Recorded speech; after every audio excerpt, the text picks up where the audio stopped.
Well, hello xenographers everywhere and welcome to another episode. If, like me, you love to shoot vintage lenses on mirrorless cameras, you might be unpleasantly surprised by some of the asking prices. But don't be discouraged. Today I'm going to show you how to put together a kit of good quality vintage prime lenses covering all the focal lengths you're likely to need for less than £50. I've put together 4 lenses, a 24mm, a 50mm, a 135mm and a 200mm. They're all of very high quality and they'll all make some outstanding images, easily comparable to those from much more expensive lenses. The prices I'm going to quote reflect actual completed sales on eBay. Sellers often ask much more, and sometimes they get it too, but with patience, you don't have to pay through the nose for any of them. So without further ado, here are my recommendations for a low-cost, high-quality kit of vintage prime lenses. So let's begin with a wide-angle lens, the Miranda 24mm f2.8. Looking at the eBay sold listings, the cheapest price one of these has recently sold for is £8, so this is a lens that can offer a lot of bang for your buck. A 24mm lens is wide, really wide, and unless you're shooting really close, it has massive depth of field. Even if you're shooting wide open, with the lens set to around 1.5 meters, everything from that distance to infinity will be in sharp focus, so they're particularly suited to landscape shots and anything else needing deep focus like some architecture shots and street photography. This Miranda is a really nice little lens. It's well made, nicely finished, and it's got great optics too. This one has a Canon FD mount, but they're available in most other film SLR mounts as well. It's very sharp. In fact, I was quite surprised by how sharp it is. You really can see every little detail in these shots, and it seems to be sharp pretty much across the frame. And that, together with its inherent deep focus capability, means you can make wide, almost panoramic shots in which pretty much every detail is visible. The minimum focus distance of this lens is less than 20 centimeters, so you can get really close to your subject. And although it usually makes very little background blur, when you shoot it close, it does come up with the blurry stuff, and it's of a very nice quality too. Soft, gentle, creamy and lovely. Colour rendition is a little on the cool side, and colours can sometimes appear a little flat, so for my taste at least, a custom white balance is a good idea, just to warm things up a bit. Black and white images work well, helped by the lens's strong contrast and resolution. This is a great little lens, well made, nicely finished, and capable of very nice results. It's a third-party lens, but don't let that put you off. It's a very nice performer, and for the price these can go for, it's fantastic value too.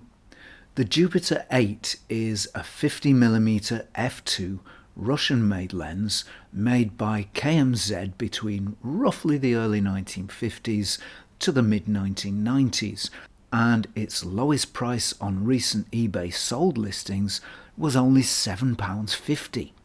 It's a clone of the Zeiss Sonar of the 1930s, and even though it's a pre-war design, it's a very capable lens indeed. In fact, it's one of my personal favourites. Its cosmetic appearance changed over the years, but its optics didn't. All models, in my experience, being equally as good. It's a rangefinder lens with an L39 screw mount, and it was supplied with the Zorki 3, 4 and 4K cameras. A cutting-edge design in the 30s, it's still an excellent lens today. Its f2 maximum aperture means there's plenty of lovely sonar background blur on hand when you're shooting close to the subject.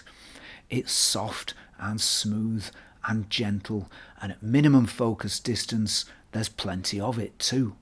It does fall off with distance, but at f2 there's still enough, even at moderate distances, to soften the background and focus attention on the subject.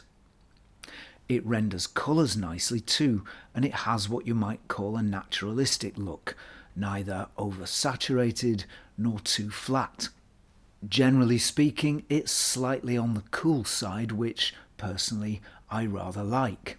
It's a sharp lens and it can resolve plenty of fine detail, and in this respect it stands up well against other vintage lenses. It's not as high in contrast as some, and because of this its images have something of an old school feel, especially if you're shooting in black and white. It does lose contrast pretty quickly if there's a strong light source in the frame, so unless you particularly want that look, it's best to use a lens hood with this one. A great little lens, light, compact, well made, and yours for around £10 if you look carefully. And for around £20 you can often get a Zorki 4 with it as well. The Jupiter 11 135mm f4 is another Russian lens. Again, it has a Sonar optical formula, and although prices vary, the most recent lowest eBay sold for price was £13.50. It's available in both L39 and M42 mounts. This one's the L39 version, and you can find them in either chrome or black finish. I first used this lens about a year ago, and its quality came as quite a surprise. This is a really nice lens. One of the nicest things about it is what it does with colour. Colours are vibrant with plenty of body and depth. Saturation is strong with lots of pop, and it compares well to more recent and more expensive lenses in this respect. It works well for black and white images too. They're nice and crisp, helped by the lens's good contrast, which is stronger, depending on conditions, than its little brother, the Jupiter 8. Although with a light source in the frame it will lose a little contrast, but that can be a nice look too. It's a very sharp lens as well, which came as something of a surprise to me. As you can see from these images, it's able to resolve a great deal of fine detail. It makes very nice background blur, soft and creamy and thick. If you like a bit of the blurry stuff, this one won't disappoint. The minimum focus distance of 2 meters means it won't make the sort of mega blur that closer focusing lenses will, but I think it gives more than enough. And because it's a long lens, that blur persists at longer distances too, so you can really focus attention on your subject. If there are point light sources in the back of a shot, it makes lots of lovely bubbles, a typical Sonar characteristic. This lens is cheap, well made, and readily available. If you want a great quality 135 at low cost, this one is ideal. The Ricoh 200mm is another f4 lens. It's a high quality lens from a major manufacturer, and the lowest price on recent eBay listings for this one was £12.50. There's no denying that this lens is large, and on mirrorless with an adapter it's even larger, but that's in the nature of 200mm lenses, and those from other manufacturers are usually even larger than this one. This lens has one heck of a reach. I've used it quite a bit for street photography, and I think it works quite well in that regard. As it's so long, it makes a great deal of background blur, and even at longer distances it still makes plenty of the blurry stuff if you shoot it at maximum aperture. It's extremely well made, it's finished very nicely, and it really is a joy to use.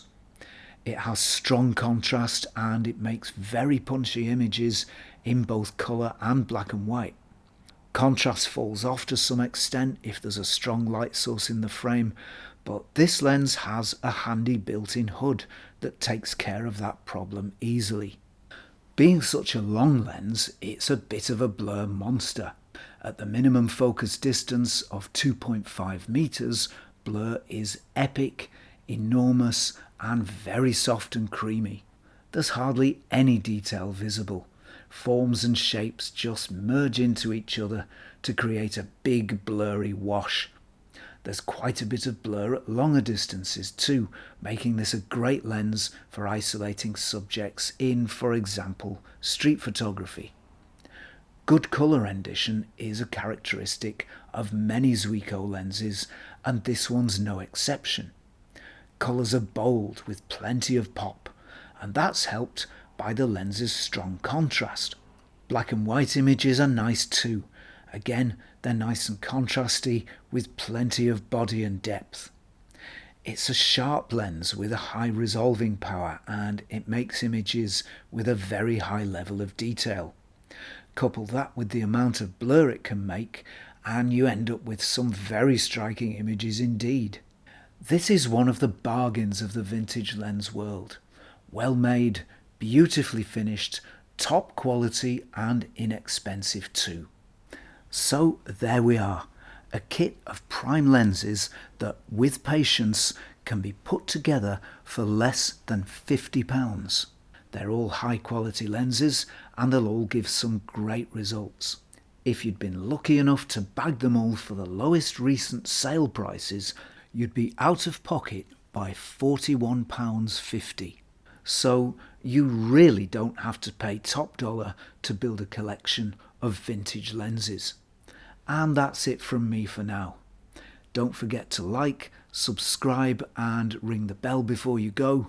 And if you enjoy this channel, please consider supporting it at patreon.com/Zenography.